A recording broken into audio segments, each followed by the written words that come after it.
Yes, finally, there is an isekai. Mere days after I talked about all of my problems with isekai, I finally found one that blew everything out of the water. Actually, that's a total lie. I knew about this anime before making this video, and even actually planned on talking about this show until I realized that my life as a villainess deserved a video all to her own. It's truly a magnificent show. Now, longtime viewers of the channel will know that I am in fact shoujo trash. I don't really know why I'm like this. However, I think even casual viewers of shoujo will love this show.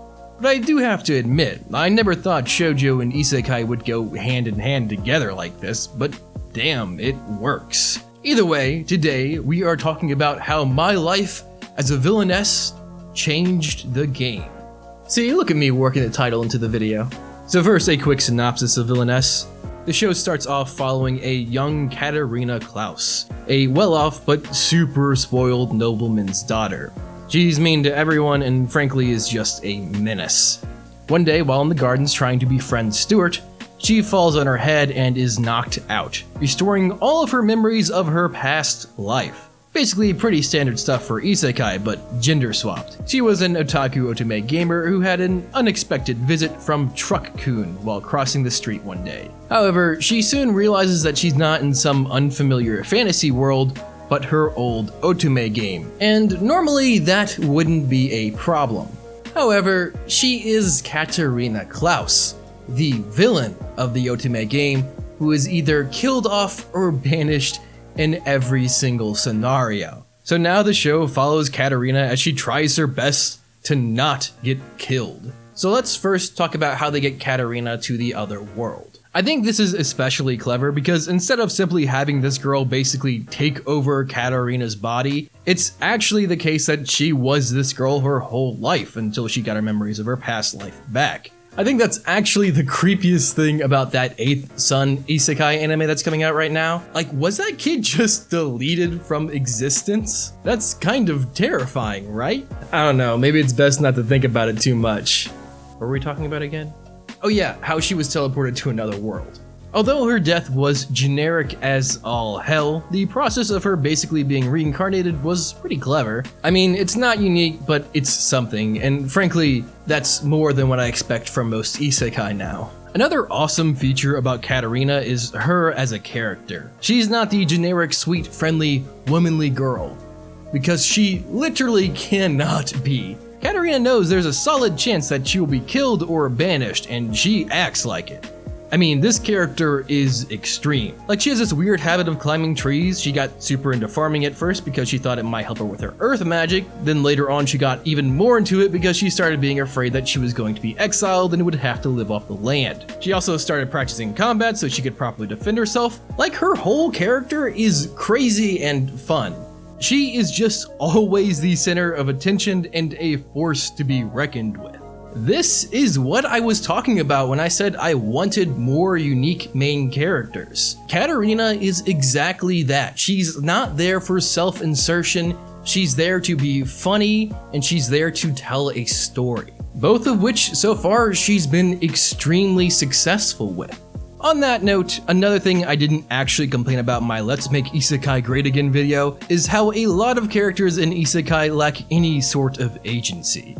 A lot of the time, they are just dropped into this world with almost no clear deadlines. I mean, shows like Log Horizon, Shield Hero, hell, even Konosuba, all great isekai in their own respects, lack any real agency. None of the characters have any real reason to push on besides the generic defeat the Demon King quest. I mean, maybe you could argue Shield Hero to an extent, but even that show is loose with its deadlines and how many waves there are and so on and so forth. Whereas our good girl Katarina quite literally has a deadline. Get it? Because she'll be dead? She really does try her absolute best to cram as much preparation as she can into a short period of time. The fact that she knows that she, according to the game, will either be dead or banished by the end of high school is a literal fire under her ass to do anything possible to make sure it doesn't happen. Now that I think about it more, this is actually another isekai where the main character has an inherent advantage over everyone. But it's actually properly balanced because instead of her advantage giving her strength, her advantage gives her the ability to not die. Probably. In the anime, you learn that her character isn't all that special. She's not particularly strong physically or talented with magic, and hell, she's even pretty shitty at raising crops, and that's her thing. The only real inherent advantage she has is knowing what interactions she needs to stop from happening in order to increase her chances of survival. That's an awesome way to use her knowledge from a previous world. I'm sorry, I really don't mean to shit on this show that much, but unlike Eighth Son. Like, real talk, so far he hasn't used any of his knowledge from his previous life. So far, this show would have been the exact same if it had only been a fantasy anime instead of a fantasy isekai. I mean, the dude even acts like a child in some scenes, and all I could think about was, wait, isn't this guy like 30? Villainess does just such a great job with their main character. God, I really haven't even talked about how great she is just in general. Like, Katarina is just such a lovable character in the first place, but more on that some other time. So now let's move on to the supporting characters who, get this, actually support the main character. I like most of the characters, but I think my personal favorite has to be Katarina's brother, Keith. He's literally always just going, "Katarina, please, for the love of God, stop embarrassing our family." He's refined but caring, and you can clearly see that the two of them really are like brother and sister. However, it is Japan, so you guys know where that's going, but I'll rant about that some other day. But basically, a lot of these characters are established together as friends while kids, and we get to watch them become a legitimate clique when they become teenagers. They all come to understand just how quirky Katarina is, but they all also find it to be an endearing part of her character. So they really do go out of their way to make her feel welcome, while most of them, well, primarily Keith, tries their best to make sure that she doesn't make a complete fool out of herself.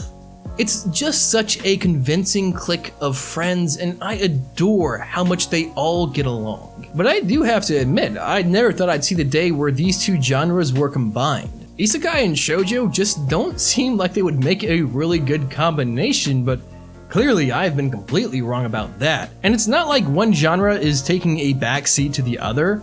Both of them are very prevalent in the show and work perfectly in tandem. The idea that being transported to an otome game that you used to play with the twist being that you're actually the villain is fantastic. And not to mention, even if the player character gets a bad ending, you still get killed off or banished. Oh man, I'm sorry, it's just that this premise is so freaking good, and it might seem like a one trick, but it really isn't. It's extremely immersive, and they've changed so much about this show from your usual isekai. I mean, how they bring the character into this new world, and the fact that she's not a walking self-insert character really just makes this show for me. Like I said, isekai has really just gotten super generic in the past few years. And even though there is the occasional show that definitely spices things up a bit, I said this genre needs an innovator. Someone to just come through and change all the classic isekai tropes to the point where it's not even recognizable. I think My Life as a Villainess may just be that anime. I mean, it sucks, because literally anytime I bring this show up to anyone, they all dismiss it because it's shoujo. Like seriously, I've only had one person in my usual clique of friends that actually watched this show with me. By the way, thank you Sophia for being shoujo trash with me. But it's infuriating because people just really need to give this show a chance. My bad, I'm getting off subject. What I'm trying to say is that you definitely don't need to be shoujo trash to enjoy this anime. My Life as a Villainess is an excellent anime, and I think more people just need to give it a chance. It's hilarious, it's unique, and it's one of those shows where it's such a believable group of characters who are truly friends that it's just adorable to watch. This isekai really went above and beyond anything I expect out of these shows. So for the love of God, go watch this fantastic anime and give it some love back. Thank you guys for watching. Hey guys, Manime here. I hope you guys are liking the new upload schedule, or lack thereof one. I've kind of just been going hard and making as many videos as I physically can and just throwing them out there whenever they're done. and seeing how you guys react. And just in case you guys missed it from my last video, I am going full-time onto YouTube, or at least trying. And I know it's super easy to imagine that doing this I could make plenty of money off of just ad revenue, but unfortunately that's absolutely not the case. The only way that this would be realistic is if I get more support on Patreon. I know, I hate plugging it even more than you guys hate hearing about it, but seriously, if you guys could just take a minute to go check out my Patreon and possibly support the channel, it could really make a world of difference. And as usual, a huge thank you to my patrons. You guys are my heroes. Please make sure you guys share, like, comment, and subscribe. This is Manime Matt. Make sure you guys say man and go watch that goddamned anime.